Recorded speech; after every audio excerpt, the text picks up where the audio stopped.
ओम नमः शिवाय। हर हर महादेव। सभी श्रोताओं को स्वागत है आपके अपने चैनल शिला भक्ति स्टोरेज में। आज जेठ माह के कृष्ण पक्ष की एकादशी तिथि और शुक्रवार है। आज भगवान श्री हरि विष्णु को समर्पित है। एकादशी का व्रत रखा जाएगा। जेठ माह के कृष्ण पक्ष में आने वाले एकादशी को अपरा एकादशी के नाम से जाना जाता है। हमारे हिंदू धर्म में अपरा एकादशी का व्रत बहुत ही महत्वपूर्ण माना गया है। इस व्रत को करने से मनुष्य को सभी पापों से मुक्ति मिलती है। इस दिन भगवान श्री हरि विष्णु की पूरे विधि विधान के साथ पूजा की जाती है और सारे नियमों का पालन करते हुए व्रत रखा जाता है। पद्म पुराण में अपरा एकादशी की संपूर्ण व्रत कथा भी बताई गई है। यह एकादशी अपार धन देने वाली है, इसलिए इसे अचला और अपरा दो नामों से जाना जाता है। जो मनुष्य इस व्रत को सच्ची श्रद्धा से करते हैं वे संसार में प्रसिद्ध हो जाते हैं। उन्हें अपने कार्य क्षेत्र में विजय प्राप्त होती है और धन वैभव के साथ सुख सौभाग्य का वास होता है। एकादशी का व्रत करने से प्रेत योनि, ब्रह्म हत्या और जाने अनजाने हुए पापों से भी मुक्ति मिल जाती है। एकादशी के दिन हम भगवान श्री हरि विष्णु की पूजा करें तो ध्यान रखें कि भगवान का जो आप भोग लगाएं उसके अंदर तुलसी दल अवश्य शामिल करें, क्योंकि तुलसी दल के बिना श्री हरि विष्णु की पूजा अधूरी मानी जाती है। पर एक बात का ध्यान रखें कि एकादशी के दिन तुलसी के पौधे में जल नहीं सींचना चाहिए और ना ही तुलसी के पौधे के पत्ते तोड़ने चाहिए। भगवान को भोग लगाने के लिए आप एक दिन पहले पत्ते तोड़ कर रख सकते हैं, या फिर एकादशी के दिन अपने आप टूटे हुए साफ पत्तों को उठाकर साफ जल में धो लें और फिर उसके बाद भोग में शामिल कर लें। एकादशी के दिन शाम को तुलसी माता के समक्ष एक घी का दीपक जलाना चाहिए, जिससे भगवान श्री हरि विष्णु की कृपा हम पर बनी रहती है। और रात्रि में विष्णु जी की भजन कीर्तन करते हुए समय व्यतीत करना चाहिए और फिर द्वादशी के दिन पारद की कथा सुनकर सुपात्र ब्राह्मण को भोजन करवाकर ही अपने व्रत का पालन करना चाहिए। एकादशी का व्रत सब व्रतों का सबसे श्रेष्ठ माना जाता है। हर मनुष्य को अपने जीवन काल में एकादशी के व्रत अवश्य करने चाहिए। आइए अब अपने सुनते हैं आज की कथा। आप सभी श्रोताओं के मंगल जीवन की कामना करते हुए गणेश गजानंद की जय हो, श्री विष्णु भगवान की जय हो। हमेशा की तरह सबसे पहले गणेश जी की कहानी से शुरू करते हैं। बोलिए गणेश जी गजानंद की जय हो। प्राचीन काल में मदासुर नाम का एक बलवान और पराक्रमी दैत्य था। वह चौन ऋषि का पुत्र था। एक बार वह अपने पिता की आज्ञा लेकर दैत्य गुरु शुक्राचार्य के पास गया और जाकर कहने लगा कि मैं समस्त ब्रह्मांड का स्वामी बनना चाहता हूँ, यह मेरी इच्छा है। तो मदासुर की बात सुनकर शुक्राचार्य ने मदासुर को अपना शिष्य बना लिया और शक्ति के एकाक्षरी मंत्र की विद्यापूर्वक दीक्षा दी। दीक्षा लेकर मदासुर वन में चला गया और कई वर्षों तक कठोर तपस्या करता रहा। वह तपस्या में इस तरह लीन हो गया कि तपस्या के दौरान चींटियों और दीमक ने उसके शरीर पर बमियां बना ली और उसके चारों ओर वृक्षों का घना जंगल उगाया। ऐसे विकट तपस्या से माँ आदि शक्ति प्रसन्न हुई और उसे निरोगी एवं समस्त ब्रह्मांड का राजा बनने का वरदान दे दिया। इसके बाद मदासुर ने पहले संपूर्ण धरती पर अपना साम्राज्य स्थापित किया, फिर स्वर्ग पर चढ़ाई करके इंद्रादि देवताओं को पराजित करके स्वर्ग पर भी अपना हक जमा लिया। फिर उसने परमदासुर की कन्या सालसा से विवाह किया और 3 पुत्रों को पिता बना। अंत में उसे भगवान शिव को पराजित करके सब तरह असुरों का शासन स्थापित कर लिया। इसके चलते पृथ्वी पर समस्त धर्म कर्म लुप्त हो गए। चारों ओर हाहाकार मच गया। सारे देवता और मुनि बुरी तरह से दुखी हो गए। उनके दुखों का कोई अंत और ठिकाना नहीं था। इस दुविधा में चिंतित देवता सनत कुमार के पास गए और असुर के विनाश और धर्म स्थापना का उपाय पूछने लगे। तो सनत कुमार ने सबको श्रद्धापूर्वक एक भगवान एक दंत की उपासना करने के लिए कहा। तो उनकी सलाह मानकर समस्त देवगण एक दंत की उपासना करने लगे। 100 वर्ष तक कठिन तपस्या करने के बाद मुझ पर भगवान एक दंत के रूप में प्रकट हुए और कहा कि देवताओं, मैं तुम्हारी भक्ति और श्रद्धा से बहुत ही बड़ा प्रसन्न हूँ, तुम मुझसे कोई वरदान मांगो। तो यह सुनकर सारे देवता बड़े ही प्रसन्न हुए और एक दंत गणेश जी को प्रणाम करके कहने लगे कि हमें मदासुर के प्रकोप से मुक्ति दिलाइए। तो एक दंत ने उनका मनोरथ पूरा करने के लिए आशीर्वाद दिया। जब यह खबर नारद जी को लगी तो देव ऋषि नारद ने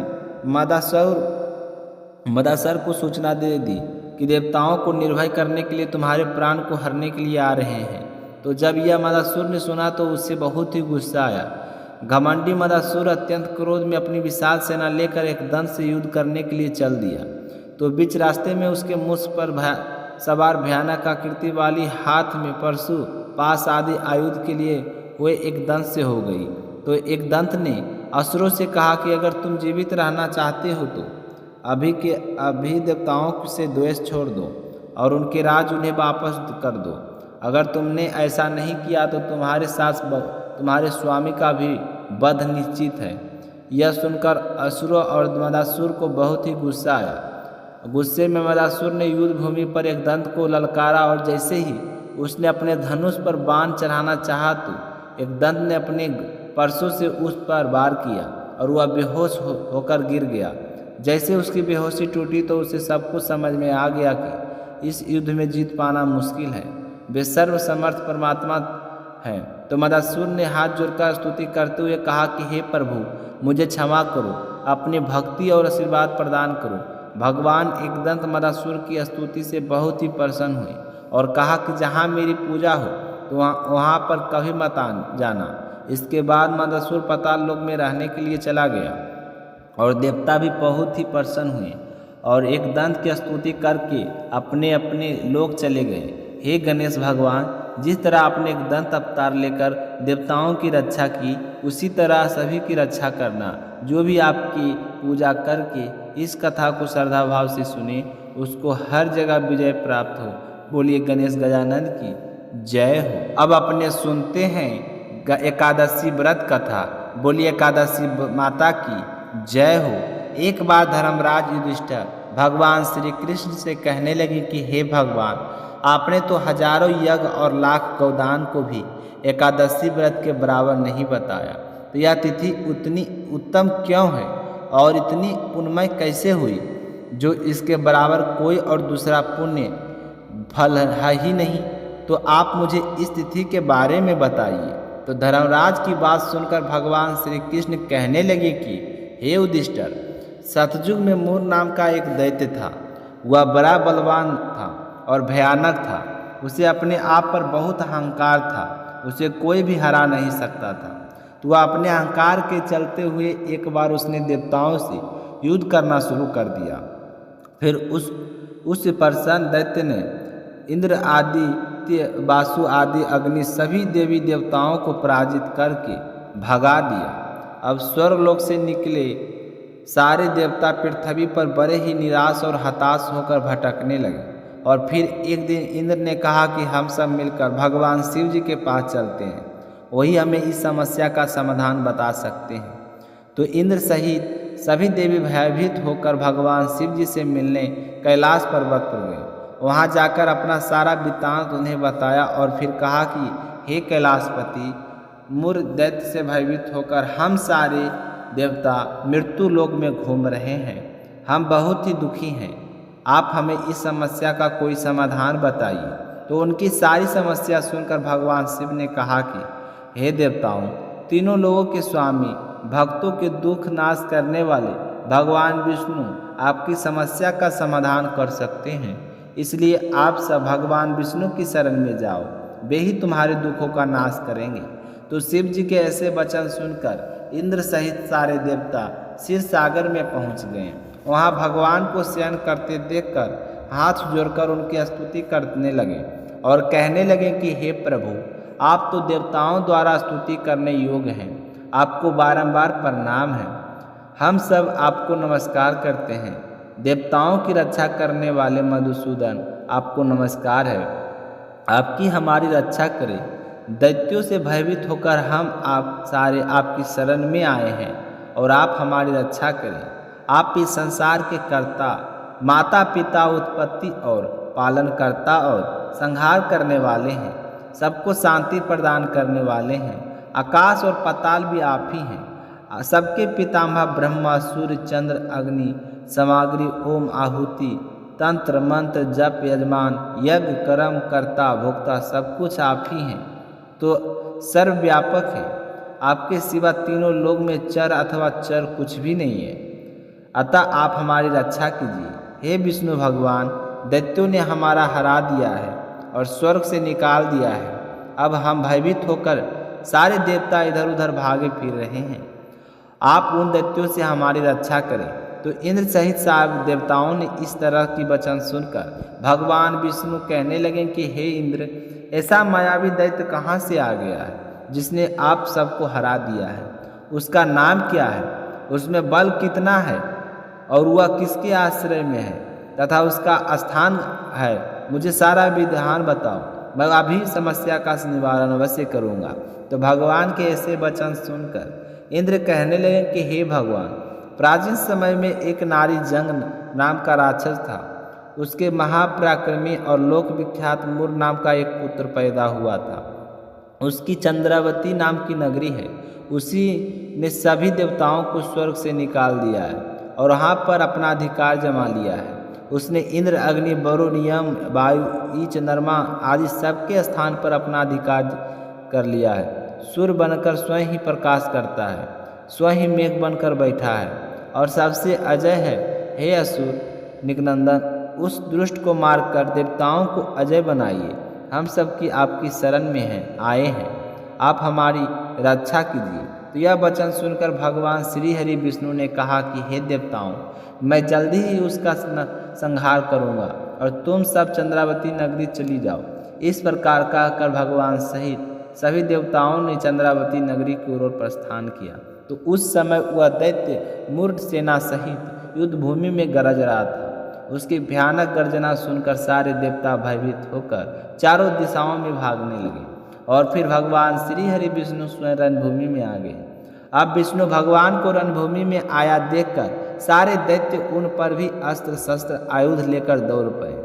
भगवान ने उन सर्प के समान अपने बाणों से भी डाला। बहुत से दैत्य मारे गए, केवल मूढ़ ही बचा था।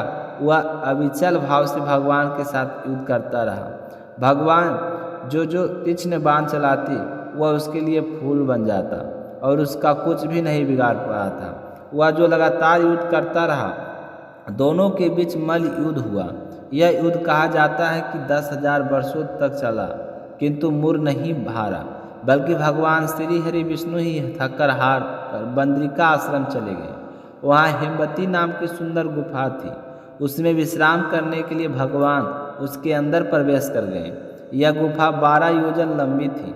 उसका एक ही द्वार था। तो वह जाकर भगवान श्री हरि विष्णु योग निद्रा की गोद में सो गए। मूर दैत्य भी उनका पीछा करते करते वहाँ पर आ गया और भगवान को सोया देखकर बहुत ही खुश हुआ और मारने को जैसे उद्धत हुआ तो भगवान के शरीर से उज्जवल कांत के रूप में वाली देवी प्रकट हुई। उस देवी ने राक्षस मूर्ख का ललकारा और उसके साथ युद्ध करना शुरू किया और जल्द ही उसे मौत के घाट उतार दिया। जब श्री हरि विष्णु भगवान योग निद्रा की गोद से उठे तो मूर दैत्य का मरा हुआ देखकर बड़ी हैरान हुई। तब उनकी नज़र उस देवी पर पड़ी तो देवी ने भगवान श्री हरि विष्णु को प्रणाम किया और फिर जब श्री हरि विष्णु भगवान को सब बातों का पता चला तो उन्होंने देवी से कहा कि हे देवी, आज आपका जन्म एकादशी के दिन हुआ है, तो आप एकादशी माता के नाम से पूजी जाओगी। आपको भक्त होंगे, वही मेरे भक्त होंगे। जो आपकी मेरी पूजा करे वही तुम्हारी भी पूजा करेगा। तुम्हारी पूजा के बिना मेरी पूजा अधूरी ही मानी जाएगी। अतः जो कोई व्यक्ति एकादशी के दिन व्रत रखकर मेरी और तुम्हारी पूजा करेगा, उसकी सारी मनोकामना पूर्ण होगी। वह इस जन्म के सारे सुखों को भोग करेगा और फिर मोक्ष धाम को चला जाएगा। उसे जीवन मरण के चक्कर से मुक्ति मिलेगी।